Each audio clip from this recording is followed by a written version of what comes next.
Here's our 49ers Report rundown for today's show. We're going to talk about one important player who's earned a contract for San Francisco moving forward, and that player, he's barely been paid anything by San Francisco this year, so it's been quite the bargain for this front office and for this Niners team. We're also going to take questions from the faithful going into Super Bowl 58.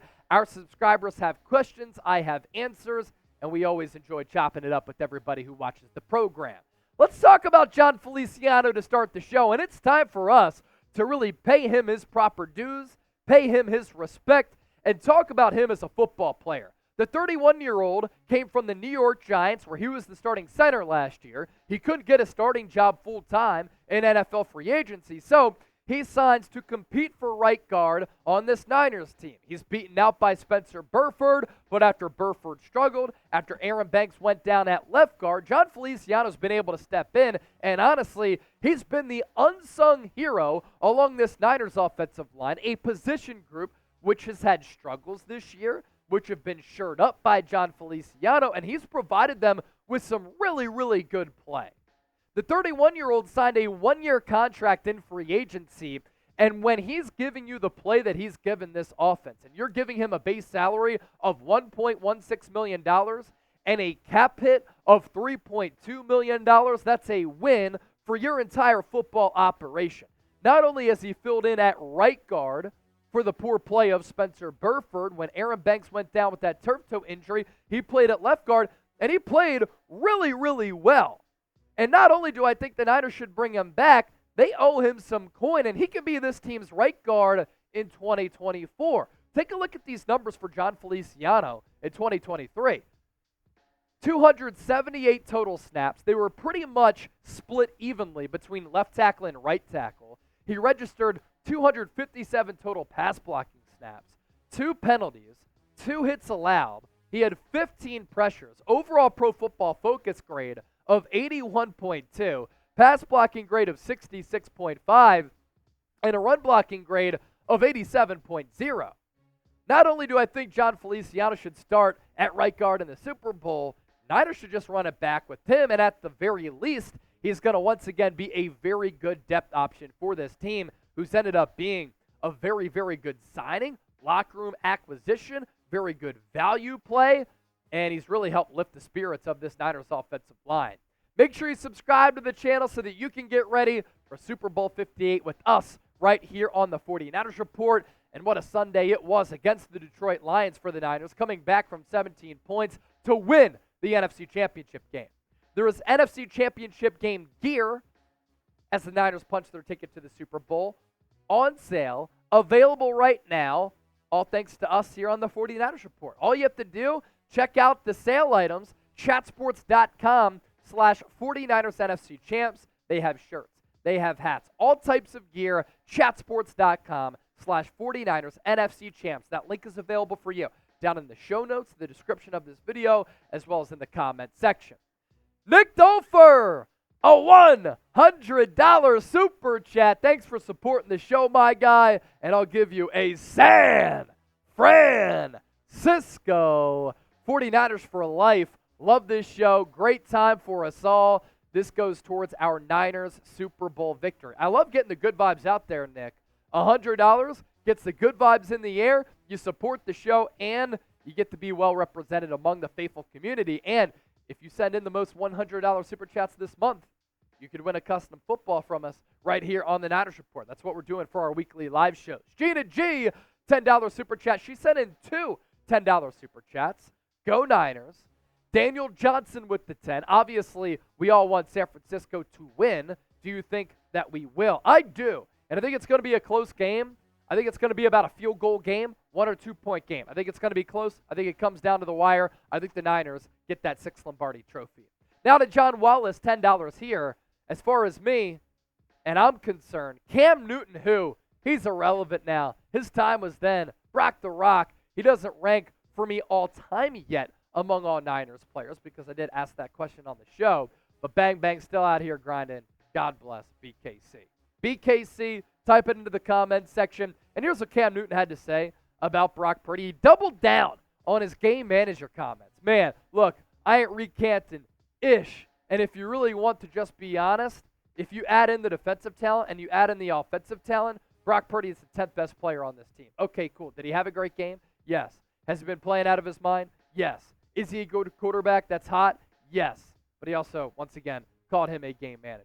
Jimmy Garoppolo, I think, is the antithesis of being a game manager. To me, Brock Purdy is a game changer.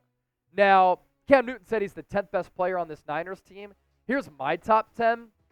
And you can debate this just because of how loaded this Niners team is. Trent Williams is maybe the best left tackle of all time, one of the best. So I have him at number 1. Fred Warner is one of the best defensive players in the NFL and one of the best linebackers of all time. I like him at number 2. Christian McCaffrey, you could pop him up to number 2 if you want. One of the most gifted running backs of all time. Reigning Defensive Player of the Year in Nick Bosa. George Kittle an All-Pro. Brandon Ayuk an All-Pro. Deebo Samuel an All-Pro. Charvarius Ward an All-Pro. Kyle Juszczyk, the best fullback in the game for almost the last decade, honestly. That's how good he's been for such a long period of time. And then, yeah, I put in Charvarius Ward at number 9. You could put in Eric Armstead. You could put in Dre Greenlaw, Diamador Lenore. I did not count Talanoa Hufanga just because he's injured. Where would you rank Purdy among your top 10 Niners on this current team?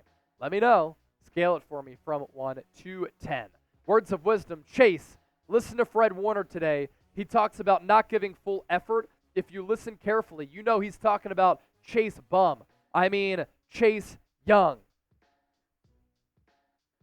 Just the lack of effort in a contract year for a player who's so gifted in an NFC Championship game is disgraceful. If he has a lack of effort in the Super Bowl, does that just mean he doesn't care about anybody but himself? And I think Fred Warner does a pretty good podcast, does a good job hopping on the mic with his wife. They have some good conversations. I'm going to listen to that. We talked about Chase Young a couple of times here on the show. It really is just unacceptable for a player who, when he's engaged, by the way, is so talented. Lyle, $10 super chat. Chase, is Cleveland Ferrell going to be able to play in the Super Bowl? The defense misses his presence in the run game. I agree that the Niners certainly miss Cleveland Ferrell. Unfortunately, they're going to continue to miss him because he was put on season-ending IR with the knee injury. Unfortunate for him because I thought Chris Kosarek had him playing at a really high level. Maya's World, do you think Brock Purdy is going to beat the Kansas City Chiefs and take the championship MVP from Patrick Mahomes? If Brock Purdy wins the Super Bowl over Mahomes and wins Super Bowl MVP, Brock Purdy haters are going to self-combust. They are going to just melt, and we might not ever hear from them again. I remember seeing some quote from this guy from The Ringer, Bill Simmons' website. He said, if Brock Purdy wins the Super Bowl, I will never talk football again. Like, why can't you just give the dude credit, and why can't people get behind an underdog story? He's in year 2. He's made it to back-to-back NFC Championship games. As Mr. Irrelevant, the final pick in the draft, defying all types of odds. The Brock Purdy slander is wild to me. And there's just one more step for him to end it all for a lot of people out there. And that's winning, but still, some people still have an issue with him, still say he's not legit, even though if he throws for 400 yards and 3 touchdowns. He could walk on water, and people could say, oh, it's because he can't swim.